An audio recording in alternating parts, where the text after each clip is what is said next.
ସମ୍ମାନନୀୟ ସଭାପତି ମହୋଦୟ, ପୂଜ୍ୟ ଗୁରୁଜୀ ଗୁରୁମା ବୃନ୍ଦ, ଉପସ୍ଥିତ ମୋର ସାନ ଓ ବଡ଼ ଭାଇ ଭଉଣୀମାନେ, ଆଜି ଏହି ପବିତ୍ର ଗୁରୁ ଦିବସ ବିଷୟରେ ମୋତେ କିଛି କହିବାକୁ ଅନୁମତି ମିଳିଥିବାରୁ ମୁଁ ନିଜକୁ ଧନ୍ୟ ମନେ କରୁଛି। ଗୁରୁ, ଗୁ ଅର୍ଥ ଅନ୍ଧକାର, ରୁ ଅର୍ଥ ଜ୍ଞାନ।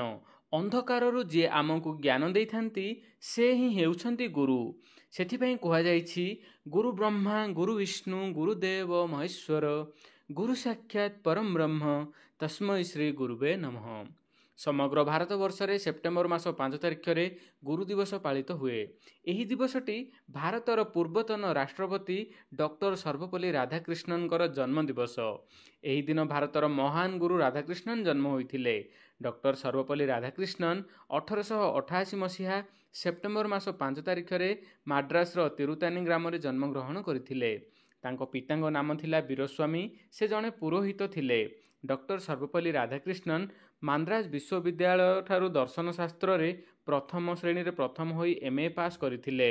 ସେ 1909 ମସିହାରେ ପ୍ରଥମେ ମାଡ୍ରାସ ପ୍ରେସିଡେନ୍ସି କଲେଜରେ ଅଧ୍ୟାପକ, ମହୀଶୂର ବିଶ୍ୱବିଦ୍ୟାଳୟର ମୁଖ୍ୟ ଦର୍ଶନ ବିଭାଗର ଅଧ୍ୟାପକ, କଲିକତା ବିଶ୍ୱବିଦ୍ୟାଳୟରେ ଅଧ୍ୟାପକ, ହାୱାର୍ଡଠାରେ ଅନୁଷ୍ଠିତ ଆନ୍ତର୍ଜାତିକ ଦର୍ଶନ କଂଗ୍ରେସରେ ଭାରତର ପ୍ରତିନିଧିତ୍ୱ କରି ଭାରତୀୟ ଦର୍ଶନ ଶାସ୍ତ୍ରର ବ୍ୟାଖ୍ୟା, ଆନ୍ଧ୍ର ବିଶ୍ୱବିଦ୍ୟାଳୟ ଓଦାନ, ହିନ୍ଦୁ ବିଶ୍ୱବିଦ୍ୟାଳୟ କୁଳପତି, ରୁଷିଆର ରାଷ୍ଟ୍ରଦୂତ, ଭାରତର ଉପରାଷ୍ଟ୍ରପତି ଓ ଦ୍ୱିତୀୟ ରାଷ୍ଟ୍ରପତି ଭାବେ ବିଭିନ୍ନ ପଦପଦବୀମାନଙ୍କରେ ରହି ଦକ୍ଷତାର ସହ କାର୍ଯ୍ୟ କରି ସୁନାମ ଅର୍ଜନ କରିଥିଲେ। ଏହା ସହିତ ସେ ଇଂଲଣ୍ଡର ସର୍ବୋଚ୍ଚ ଉପାଧି ଅର୍ଡର ଅଫ୍ ମେରିଟ୍ ପଦ ପାଇବାର ସୌଭାଗ୍ୟ ଅର୍ଜନ ମଧ୍ୟ କରିଥିଲେ। ସେ ଜଣେ ବିଖ୍ୟାତ ଦାର୍ଶନିକ, ଶ୍ରେଷ୍ଠ ରାଜନୀତିଜ୍ଞ, ପ୍ରବୀଣ ଦେଶସେବକ, ମହାନ ରାଷ୍ଟ୍ରନୀତିକ, ଜ୍ଞାନଯୋଗୀ। ଗୁରୁଙ୍କ ପରମ ଗୁରୁ ଶିକ୍ଷକମାନଙ୍କ ସମ୍ମାନାର୍ଥେ ତାଙ୍କର ଜନ୍ମଦିବସକୁ ଗୁରୁ ଦିବସ ରୂପେ ପାଳନ କରିବାକୁ ସେ ପରାମର୍ଶ ଦେଇଥିଲେ। ପ୍ରତିବର୍ଷ ତାଙ୍କ ଜନ୍ମତିଥି ଗୁରୁ ଦିବସ ରୂପେ ପାଳିତ ହୋଇ ତାଙ୍କ ପ୍ରତି ଯଥୋଚିତ ସମ୍ମାନ ପ୍ରଦର୍ଶନ କରାଯାଉଛି।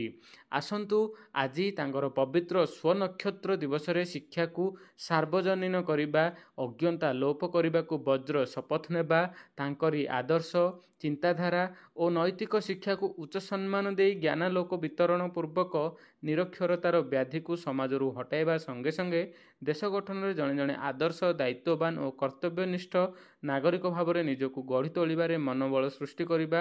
ମୁଁ ଏତିକି କହି ମୋର ବକ୍ତବ୍ୟ ଶେଷ କରୁଛି।